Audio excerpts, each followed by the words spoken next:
गेहूं बाजार में फिलहाल जो इंटरनेशनल मार्केट्स में मंदी का माहौल दिखाई दे रहा है। पिछले 2 हफ्तों में दुनिया भर के गेहूं वायदा बाजारों में 6 से 11% तक की गिरावट आ गई है और इसकी सबसे बड़ी वजह बन रहे हैं अमेरिका, रूस, यूक्रेन और यूरोप, क्योंकि यहां पर फसल की स्थिति बेहतर है और नई फसल की शुरुआत है। अमेरिका और चीन में नई फसल की कटाई शुरू हो चुकी है, जबकि यूक्रेन और रूस में मौसम लगातार फसल के पक्ष में है। अच्छी बारिश और अनुकूल तापमान के कारण उत्पादन अनुमान लगातार बढ़ रहे हैं, जिससे बाजार पर सप्लाई का दबाव बढ़ गया है। अमेरिका में सर्दियों की गेहूं फसल की कटाई शुरू हो चुकी है और वसंतकालीन गेहूं की फसल की स्थिति भी सुधर रही है। वहीं रूस में उत्पादन का अनुमान बढ़ गया है, 9 करोड़ टन से अधिक कर दिया गया है, जिससे वैश्विक बाजार को संकेत मिला है कि इस साल ब्लैक सी क्षेत्र से गेहूं की सप्लाई मजबूत रह सकती है।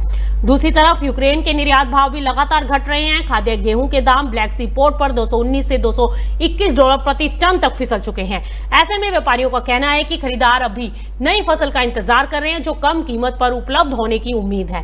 हालांकि हाल ही में जॉर्डन ने 60,000 टन गेहूं खरीदा था और आने वाले दिनों में नए टेंडर भी जारी हो सकते हैं, लेकिन फिलहाल मांग से ज्यादा चर्चा बढ़ती सप्लाई की है और यही वजह है कि आयातक देश भी जल्दबाजी में खरीदारी करने के बजाय बेहतर कीमतों का इंतजार कर रहे हैं।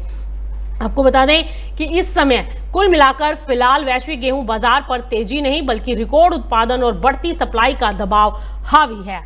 जब तक किसी बड़े मौसम जोखिम या उत्पादन संकट की खबर नहीं आती, तब तक कीमतों में बड़ी तेजी की संभावनाएं सीमित हैं। और भारत के लिए ये खबर बहुत महत्वपूर्ण है, क्योंकि वैश्विक बाजारों में गेहूं की कीमतें लगातार कमजोर हैं और अगर रूस, यूक्रेन और अमेरिका में अच्छी पैदावार होती है तो अंतर्राष्ट्रीय गेहूं दबाव में आ सकता है। इससे भविष्य में भारतीय गेहूं निर्यात में कंपटीशन कम हो सकती है, जो कि भारत के लिए एक फायदे का सौदा बनती हुई दिखाई दे सकती है।